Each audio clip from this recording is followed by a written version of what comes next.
오늘로써 열왕기상이 새롭게 시작이 됩니다.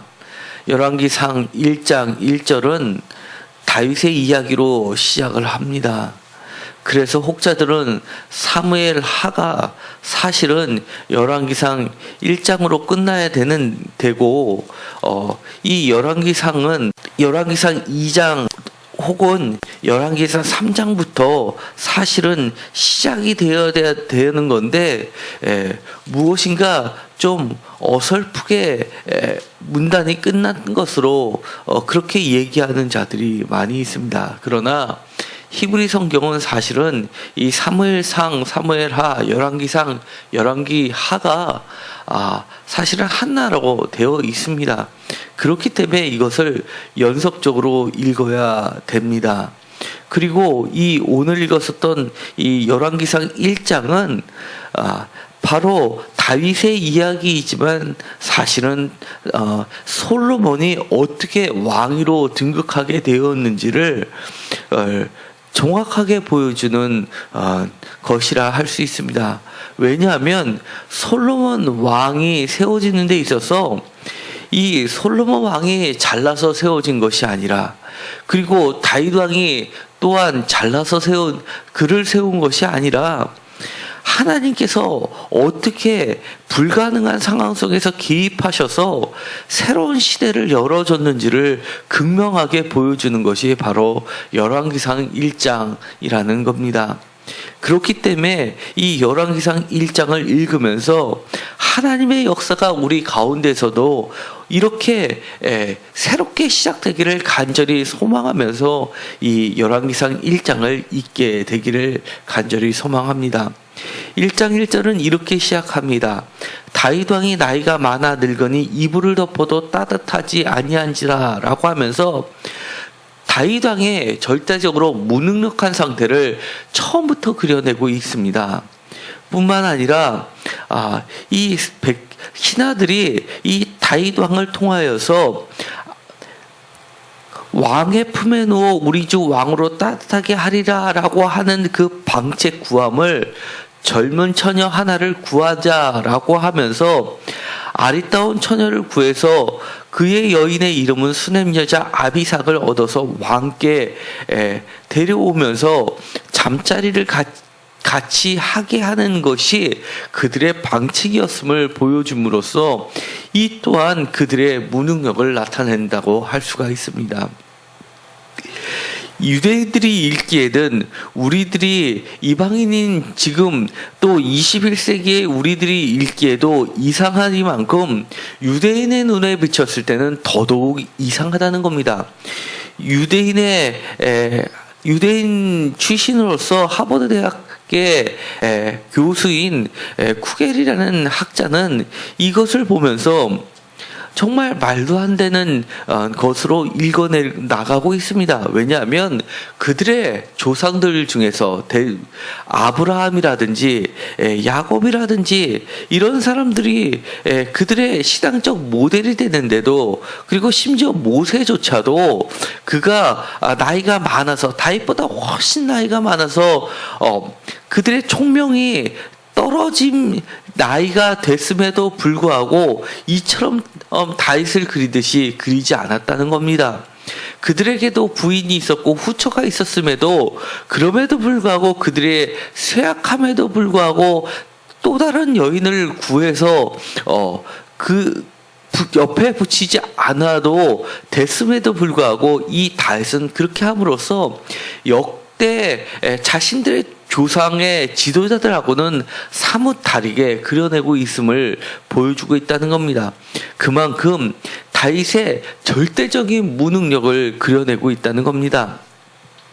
그리고 이 아비삭이라는 여인의 이름을 통해서도 아비삭은 나의 아버지께서는 지혜를 더하게 하시리라라는 뜻을 갖고 있다고 그렇게 해석을 하고 있고, 심지어 초대 교부, 그러니까 제롬이라는 사람을 통해서도 이것을 해석함에 있어서 이 다윗은 이 실제로 아름다운 젊은 여인을 구했다기보다도 지혜가 떨어졌기 때문에 지혜를 사모하는 그를 통해서 그럼에도 불구하고 그의 총명이 다했음을 나타내는 구절로 해석하는 전통이 있음을 소개하고 있을 정도입니다.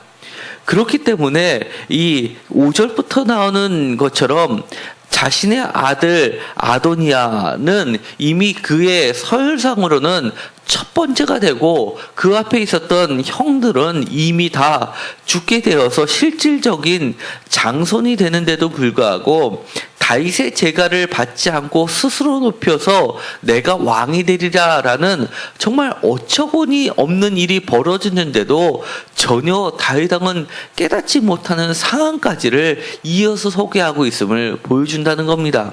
그럼으로써 이 다윗으로 대면되는 구시대는 사실상 더물어지고 솔로몬으로 대비되는 새로운 시대가 여는데 그것이 전적으로 하나님의 개입하심으로 이루어짐을 나타내는 것으로 해석하고 있습니다.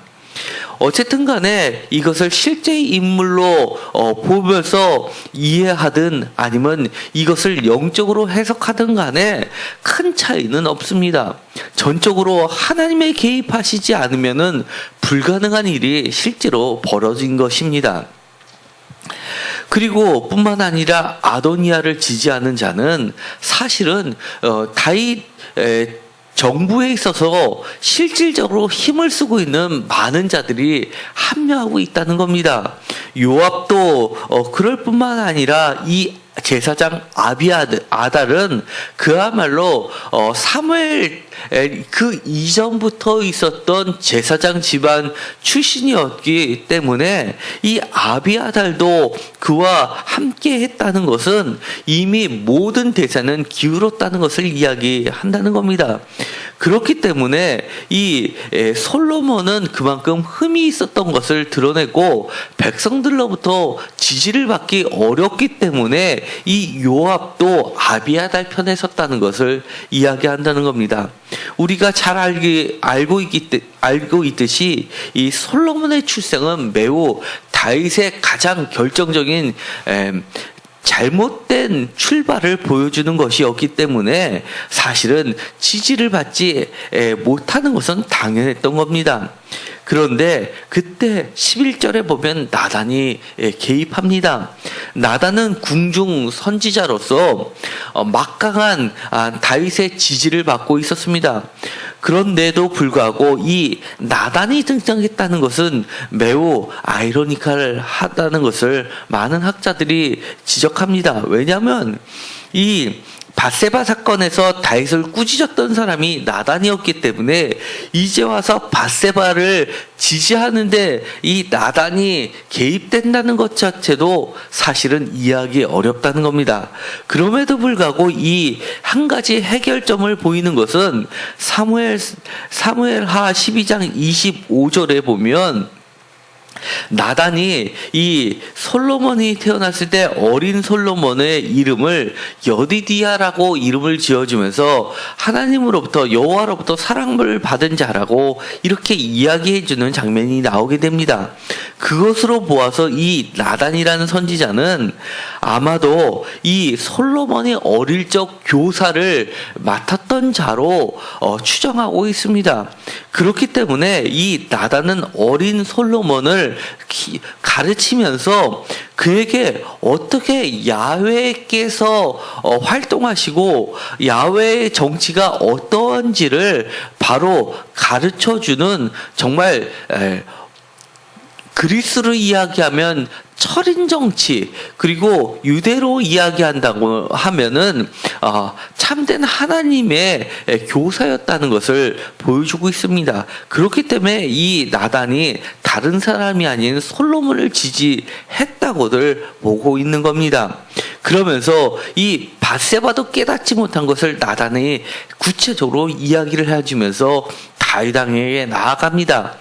다윗 왕에게 제시한 나단의 제안은 이렇습니다.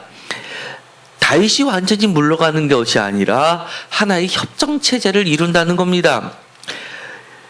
25절에 왕은 만세수를 하옵소서라고 하면서 다윗이 완전히 모든 정권에서 물러나는 것이 아니라 다윗이 어린 솔로몬이 국권이 세워질 때까지 어느 정도 왕이 겹쳐지는 체제를 제안했다는 것을 보여줍니다. 그러면서 다윗이 타고 다니던 노새와 그리고 여러 가지 구체적인 이야기를 통해서 그에게 왕위를 물려줍니다. 그리고 또한 이 아도니아가 샘 곁에서 그리고 바위 곁에서 했던 것과 대응되게끔 기온샘을 통해 가지고 거기에다가 거기서 바로 물을 붓고 기름을 붓는 그리고 뿔나파를 부는 그런 왕위 채위식을 삼게 합니다. 그 소리가 이 아도니아에게까지 들려지게 됩니다. 37절에 보면 밧세바가 했던 이야기가 나오게 됩니다. 또 여호와께서 내 주 왕과 함께 계신 같이 솔로몬과 함께 계셔서 그의 왕위를 내 주 다윗 왕의 왕위보다 더 크게 하시기를 원하나이다 라고 한 이 이야기는 밧세바도 했던 이야기지만 이것이 모든 백성들이 따라하게 하는 그런 말이 되어버리고 맙니다. 이런 이야기가 실제로 벌어지게 되고 그리고 모든 상황은 역전이 되고 맙니다.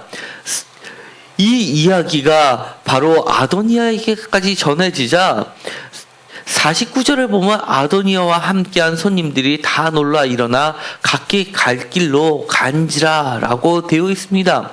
왜냐하면 이 이야기 그 전에 했었던 이야기에 보면 그의 왕위를 내 주 왕의 왕위보다 더 크게 하시기를 원하나이다 라고 하면서 37절에서 내 주와 함께 계신 같이 라고 하면서 이것이 다윗 왕이 완전히 물러나지 않고 여전히 힘을 가지고 그의 아들 솔로몬에게 힘을 주고 있다는 섭정체제의 형식 때문에 다른 신하들도 그만 두려워하게 됐다는 것을 보여주게 됩니다. 그런데 그거는 어쨌든 간에 인간적인 눈으로 보았을 땐 그렇지만 사실은 이 이야기를 읽는 모든 사람들은 그럼에도 불구하고 모든 사람이 두려움을 느끼게 했다는 것 자체가 여호와의 개입하심이 아니면 불가능하다는 것을 인정하게 됩니다. 제가 이 말씀을 전에 읽을 때도 그랬습니다. 사실은 아무리 그렇다 하더라도 이 많은 세력들이 힘을 합쳐서 한번 이렇게 기력이 다하고 총명도 다한 다윗 왕을 밀어서 제껴버리면 될 걸 가지고 왜 두려워서 다 도망갔을까라고 저는 사실 이해하지 못했습니다. 마찬가지로 유대인 학자 하버드 대학의 교수도 똑같은 이야기하는 것을 제가 책에서 보고 그렇지 이것은 하나님이 개입하시지 아니하면 불가능한 것이었지라고 마찬가지로 제가 박수를 칠 수밖에 없었습니다. 이 1장에서 끊임없이 이야기하는 것은 하나님의 개입하심으로 모든 상황을 역전을 시키고 있다는 겁니다. 왜 하나님께서 솔로몬을 들어서 그를 왕위로 세우지 아니하실 수밖에 없었는지를 나타내는 것이 바로 새로운 시대를 여는 하나의 도식이 되었습니다. 솔로몬은 나이도 어렸습니다. 그럼에도 불구하고 이 솔로몬은 어릴 때부터 예루살렘 출신의 선지자 나단을 통해서 그에게 어떻게 이 하나님의 나라를 통치하는지를 가르쳐 준 자가 바로 나단이었다는 겁니다. 이 솔로몬 하면 대변되는 게 바로 지혜입니다. 지혜의 시편, 지혜의 책으로 불려지는 것들이 바로 잠언, 전도서 이런 것들입니다. 그런데 그 잠언과 전도서를 보면 이 솔로몬의 시대에는 쓰여지지 않은 외래어들이 들어가 있는, 심지어 페르시아 시대까지 나와 있는 그 단어들이 들어가 있고, 히브리, 고대 히브리어가 아닌 아람어도 그 안에 포함되어 있는 것을 보면서 사실은 우리들이 이 솔로몬이 저작이라고 하는 많은 것들이 사실은 솔로몬의 저작이 아니라는 겁니다. 그럼에도 불구하고 그를 그 모든 지혜서의 저자라고 그렇게 모든 사람이 믿고 또 아님에도 불구하고 그렇게 고백하는 이유는 다름이 아니라 이 솔로몬이 과거에는 다른 새로운 정치를 펼쳤다는 것이고, 솔로몬이 자신이 지혜는 아니지만 그 나라의 지혜, 하나님을 경외하는 자들을 대거 그 땅에서 모아서 그것을 백성들에게 장려했던 인물이라는 겁니다.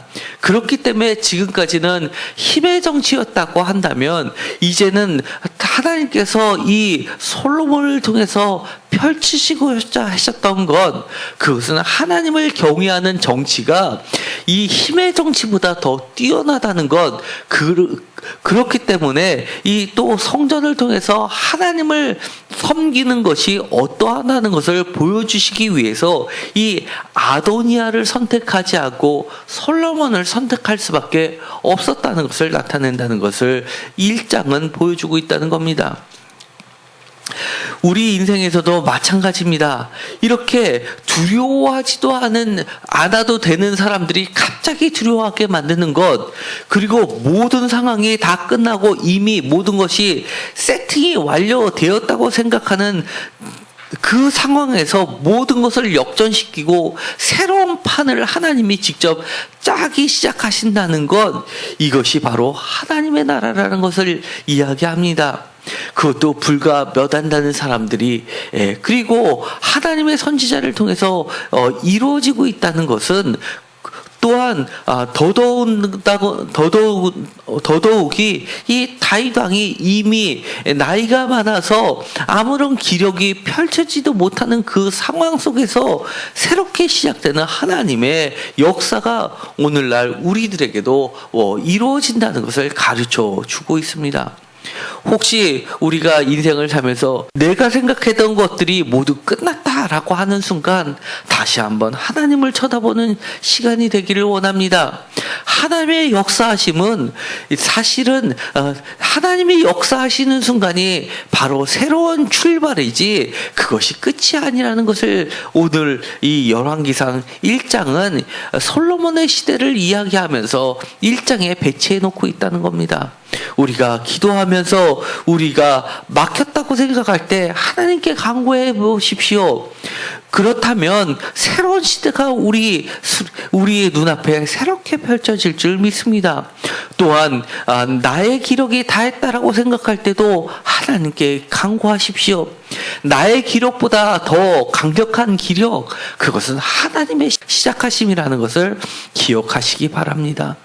내가 두려워하는 저자들, 심지어 아도니아가 왕이 되는 순간 밧세바가 이야기했던 것, 솔로몬은 죄인이 되리라라고 죽게 됨을 두려워하면서 고백했던 그 말이 오히려 반대로 솔로몬이 왕이 되는 순간 제단불을 잡을 수밖에 없었던 아도니아처럼 놀라운 상황이 새롭게 펼쳐지는 시대가 된다는 것을 기억하시고, 우리들이 붙잡을 것은 결국 하나님밖에 없다는 것을 기억하시고, 오늘 기도 가운데 하나님께 굳게 붙잡는 시간이 되기를 간절히 소망합니다.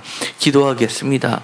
하나님 감사합니다. 열왕기상 1장을 통해서 새롭게 시작되는 시대를 하나님은 이야기해 주시고 계십니다.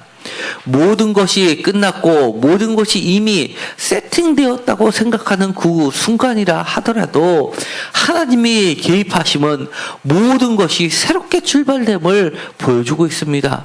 우리가 우리의 지력이 떨어지고 우리가 아무리 지혜를 구하려고 붙잡아도 붙잡히지 않는 그 순간이라 하더라도 하나님을 붙잡는 순간 새로운 시대가 열린다는 것을 깨닫게 하여 주옵소서.